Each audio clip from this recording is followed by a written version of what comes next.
7 false confessions. Fictions. 1. Decadence. When I was young, I was for a time exceedingly religious. The cathedral near my home had vivid depictions in sequence of the Stations of the Cross, and often I would go there to view them in sequence and to make my own prayer. I never told anyone in my family this. Then one day I made friends with one of the religious brothers in our parish, Brother Leonard, who was a young brother and had noticed my curiosity. He loaned me a Bible, one with cross-references in the margins of all the stories. We had my parents' wedding Bible at home. I'd read portions of that, but its print was tiny and its language out of date.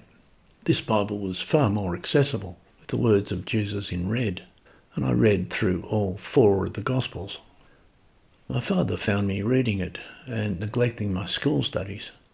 "You don't want to be taking that too seriously," he said. But I did, and for perhaps several months I was immersed in it. At every cross-reference, at every word spoken by Jesus, I turned the pages back into the Old Testament and read the cross-reference stories too. I started a notebook. Brother Leonard offered me other books, but I was quite content with the Bible. Eventually, though, with my cross-referencing, I reached a terrible conclusion. The only thing I could find in the Gospels and in the words of Jesus that wasn't from the old stories, the only thing new in the New Testament, was the forgiveness of sins. I decided I wasn't ready to have my sins forgiven. After that, I became an atheist. Reason and the rational were the proper foundations for life, I decided. That didn't last long. Between these 2 extremes, religion and reason, there seemed only a bland mindlessness, the unexamined life. That is when I embraced decadence. Not for me an unconsidered consumption, not the mortgage, the car, the kids, everything truncated and held within moral bounds by fashion and lip service. Not for me the growling hypocrisies of men's insipid calculations. I would be decadent, and my watchword in life would be excess. 2. The Mayor of Barcelona. When I was the Mayor of Barcelona, I passed a law that said that every letter ever posted in that city must be sealed with a kiss. This applied to all letters, including municipal mail, rates notices, parking infringements, arrest warrants and the like.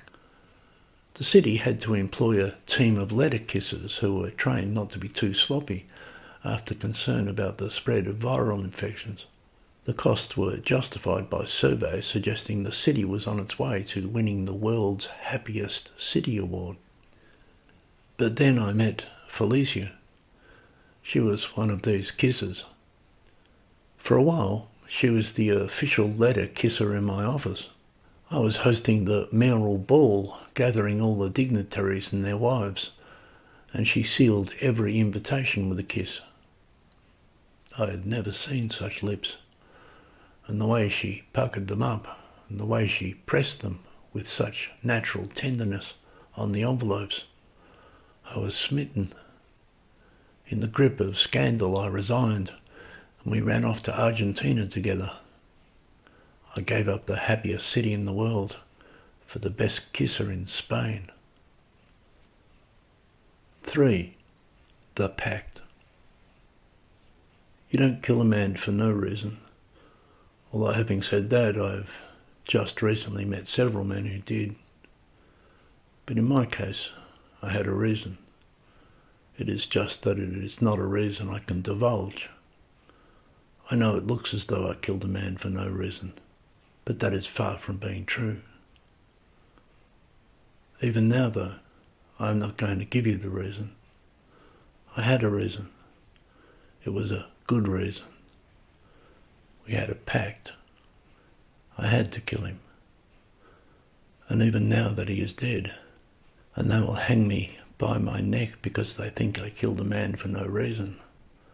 I'm not free to tell you the terms of the pact. All you need to understand is that it is more important than life itself. 4. The man who invented the semicolon. I am the man who invented the semicolon. I was writing a sentence one day and a comma wasn't pause enough and a full stop was too much. So I put one on top of the other. A full comma, I called it. I remember the sentence. Gone are the fluffy days of our tender youth, Gerald. Still to come the sombre folds of exactitude. After a while I noticed that other people were using it. Somehow it had caught on. But I also noticed, both in myself and in others, that once you realise that there is a space between a comma and a full stop, it becomes that much harder to make decisions and to be resolute about other things. I feel responsible. The fault was in me. There are no legitimate occasions in life where it is not enough to pause or to stop. You don't need to do both. I've had a lot of trouble with indecision. Most commonly I get to a place where I should stop, but I don't want it to end there. And yet I've used up all my commas. That's when I reach for the full comma. My therapist pointed it out to me. Deep down, he said, you're afraid of full stops. A semicolon is like saying or ah, or like when you're talking to someone and they stare into space for longer than necessary and you wonder if they're having a stroke. Be more decisive, he told me. I believe I can overcome my fear of full stops, but I still carry the guilt of being the man who first put one on top of a comma. 5. Taxi in Lahore. Not long after arriving in Lahore, I had to catch a cab across one arm of the city to attend a meeting. This meeting was the entire reason I had travelled there. It began at 11 a.m, but I was advised that just a short journey can take an hour given the nature of the traffic, the drivers and the roads. A man at the hotel told me that local drivers primarily depend upon dua, prayer, to get them through. There is, besides which, the air pollution. The tuk-tuks run on poor-grade kerosene. The fumes are blue. As arranged, the taxi collected me at 10 and the driver was not, at least, makeshift. He was a jovial, middle-aged man with quite a bit of English, who was happy to be taking fares from foreigners who pay in American dollars. We set out, and addressing me as Sir, he asked me some of the perfunctory questions. Was this my first time in Lahore? Is the food to your liking? He would turn to me and smile, taking his eyes off the road, although the traffic was crawling and obstacles like motorcycles just seemed to magically miss. He did in fact have his eyes on the road when, unforeseen, an old woman with a brown shawl was suddenly in front of us and the driver slammed his brakes. I didn't see where she came from. She just stepped out. She fell onto the road.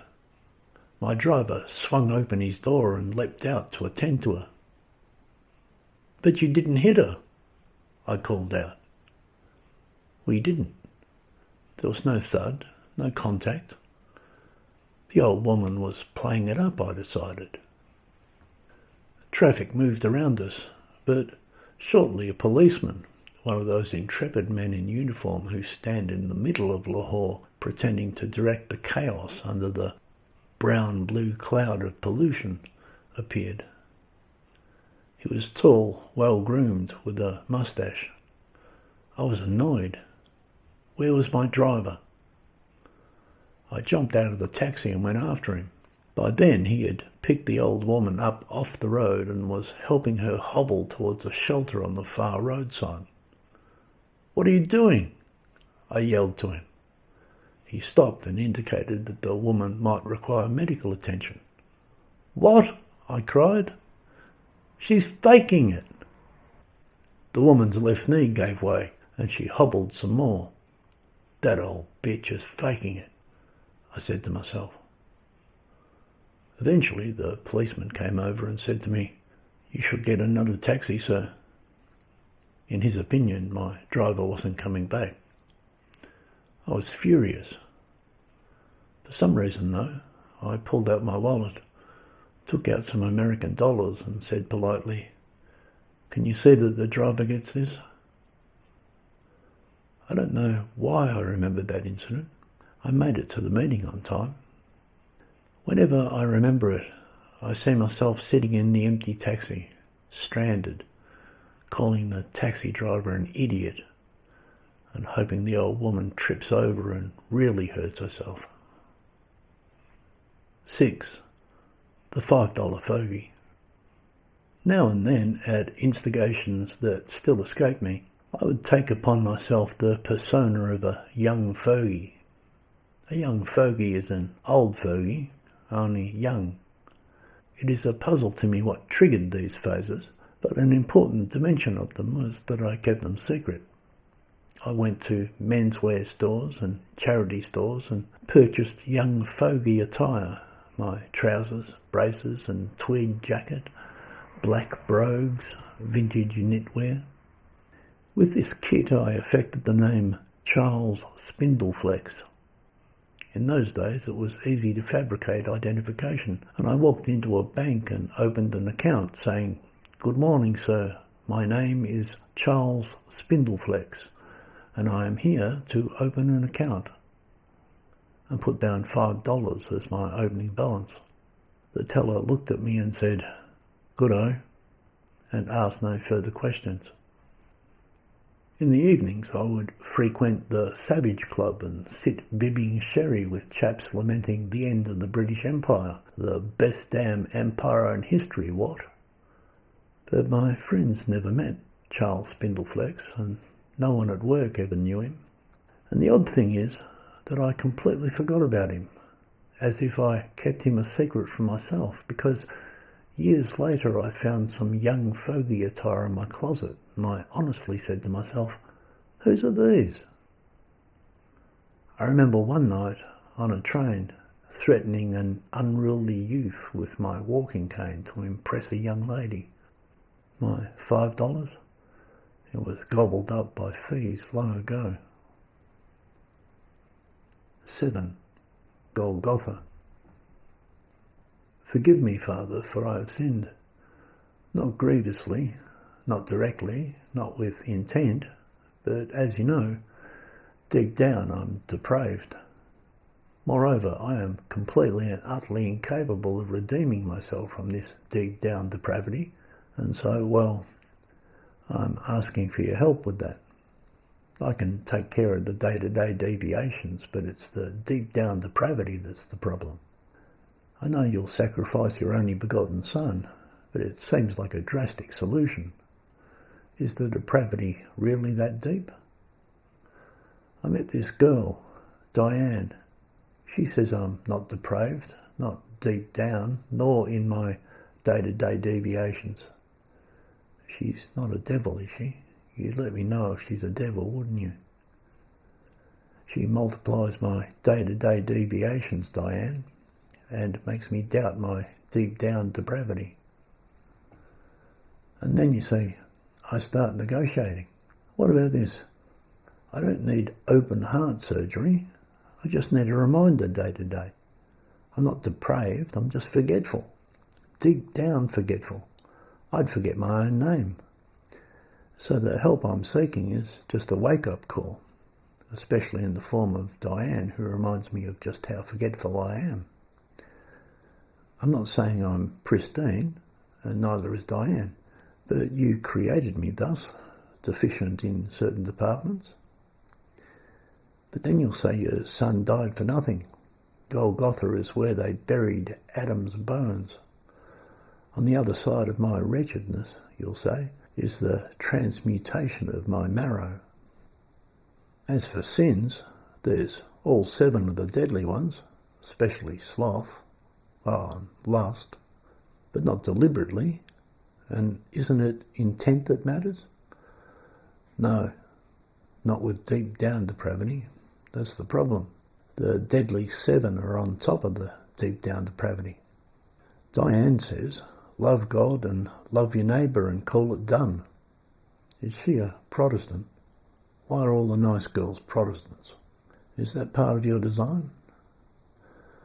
As you'll know, my cousin Tony's joined the Hare Krishna. How depraved is that?